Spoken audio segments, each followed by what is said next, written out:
Welcome into Arsenal Report, and sadly, but most likely truly, Arsenal are not preparing to make any more signings between now and the end of the window. It feels as if, even with outgoings, that has passed, with Eze seemingly going to go to Tottenham. There's videos of Eze saying he'll never sign for Tottenham. We know he's a boyhood Arsenal fan, Arsenal player. But at this moment in time, on August 19th at 9 a.m. Eastern time here in New York, it appears that Arsenal are not going to make any more signings. Now, of course, things could change. Eze could truly turn down Tottenham. I don't think he will. I think he's frustrated that Arsenal have waited this long to do a deal that has been on the table for weeks, and Arsenal made promises to the player that they were going to get it done. I think Arsenal have realized they really need a left winger more than a central player. They view Eze as a central player, and it's just too much of a surplus to requirements to make the deal happen right now. Now, the Rodrygo file, right? We talked about Rodrygo nearly every day in the last 2 months.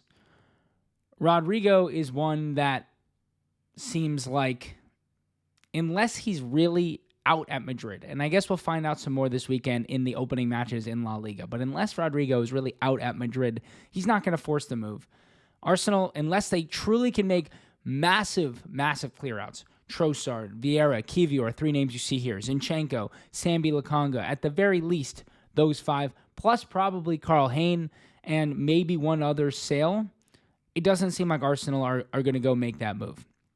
Now, that also has to do with the fact that they believe Noni Madueke is going to play left wing. They believe Noni doesn't have to be right wing cover because they think Ethan and really Max are going to be ready to step up. They feel that Ethan's going to step up in the central areas to replace Odegaard when necessary, hence the lack of Eze signing. So the only, I guess, good news from not making any more signings, and I don't really believe it to be good news, is that Arsenal do truly well and feel that they're covered in these areas.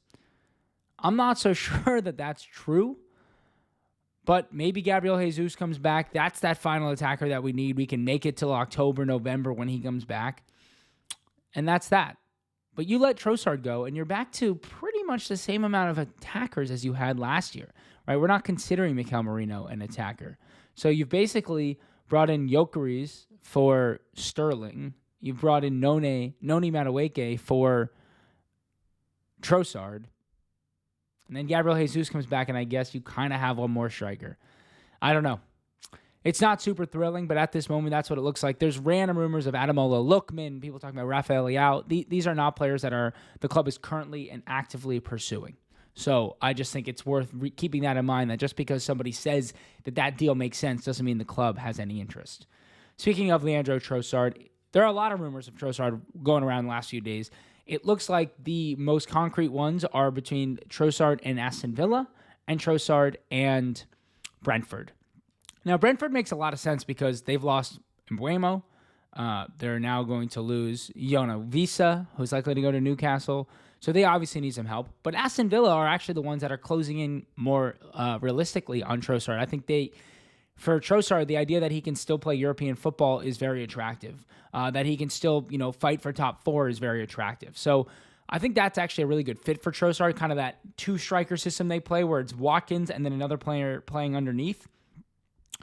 Is a really attractive for Trossard. They play a lot in the transition, which is a really good way for Trossard to score a lot of goals. This is a really good fit for Trossard, and I wouldn't be upset by it. Listen, Villa have been a bogey team for us at times. They're a very talented team. I would hate to have to play Trossard twice a year at Aston Villa, but to get him off the books, they'll have a little bit more money to spend. We could probably get £20 million for him if he were to go to Aston Villa. 15 to 20, probably 15 with some add-ons. So that looks to be the most possible next move for Leandro Trossard, but there are a lot of suitors still out there, and Trossard has rejected a new contract. It appears that deal will get done before the season is up, and it was telling that Noni Madueke came on instead of Trossard in that opening match against Manchester United for Arsenal. Fabio Vieiraa. This is a deal that is ready to be signed, sealed, and delivered. Stuttgart have offered 17 million euros for Fabio Vieiraa, and which Arsenal are saying, no, we want 25. Now, 25 is extreme. This is a player who Arsenal bought for 30 plus 5, so probably ended up in the 32 range, who really struggled for his entire time at Arsenal. He had moments of greatness, moments of brilliance, because he has that in him, but really never had any sort of consistency in the way that he played, even for Porto last season. Now, Stuttgart, if you're talking about 25 million euros, They have broken 25 million euros one time in their transfer history. They spent 26.5 million euros on Dennis Undav in the 24-25 season. Also in that 24-25 season, they spent 23 million euros on Ermedin Demirovic. Other than that, they've never broken 13 million euros in their transfer policy in their history of their club. So to think that Fabio Vieiraa, who's really struggled, is going to be their second most expensive transfer ever seems highly unrealistic from the Arsenal point of view. Now, is 17 plus add-ons, maybe plus 3, get to 20, something that Arsenal should accept? Yes. I'd even accept 17. There isn't a whole lot of interest in Vieiraa. I know we're not a great selling club, but 17 to 20 for a player who basically hasn't played for the club in 3 years is not a bad deal. I'd get this over the line and keep moving. You obviously have to bargain and negotiate. That's an important part of being a selling club. You can't just take the first offer, but get it to 17 plus 3. And you can call it an even 20 the way the club briefs the media. You sold him for 20, you bought him for 30. It's not so bad. It really isn't so bad. Get him off the books and get some squad space in there. It's absolutely necessary. And then lastly, you've got the Jakob Kior situation, where Porto are very interested in the player. The club are willing to sell, but really not in any rush to sell. I think they're happy with their defensive options right now, but also know there's nothing wrong with having an extra player, especially if not looking to spend the money in the transfer market at this moment. And listen, Kior to me is the opposite of Vieiraa. Kior has been nothing but solid pretty much every match he's played for Arsenal. He's still fairly young. A very talented player who can play at left back, who can play left center back, has shown it against the best clubs in Europe. Real Madrid last year, he was awesome. But Porto, another club who have only spent over 21 million euros once. They spent 32 million euros last summer on Samu Egahoa. You know Samu. Omarodion, the striker, very talented player. Chelsea almost had him from Atletico Madrid. Really talented striker. Now, Kior to me is a player who's worth that at a bare minimum, 30 to 35 million euros at a bare minimum. That is what he's worth. He's probably worth closer to 40, in my opinion, if Arsenal were a better selling club. But we shouldn't be getting less than 30 for him. Porto have only spent higher than 20 5 other times, and all of those times was between 20 and 21 million euros. So this is going to be their second most expensive transfer ever. Dealing with these types of clubs, like who have never spent the kind of money we're looking for these players, it just doesn't feel exciting. It doesn't feel like Arsenal are going to get what they want for these players. And if Kior, Kior to me is the opposite of Vieiraa. Vieiraa, if you get 17 and that's it, I can understand. Kior, if you cannot get 25 to 30 million euros for Kior, that's insane.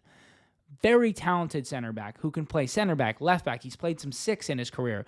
He's proven in the Champions League, the Premier League, like the best competitions in the world. We should not be getting less than 30. I'm bringing a bar down to 25, but we should not be getting less than 30. We should be getting 35 to 40.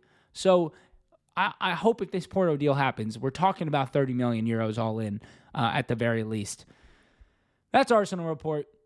Not the best news here today. Maybe tomorrow we'll get a different briefing from some people and have a different outlook on some potential signings. But right now it's not looking great. So make sure to stay tuned for that tomorrow. So hit that subscribe button and we'll talk to you then.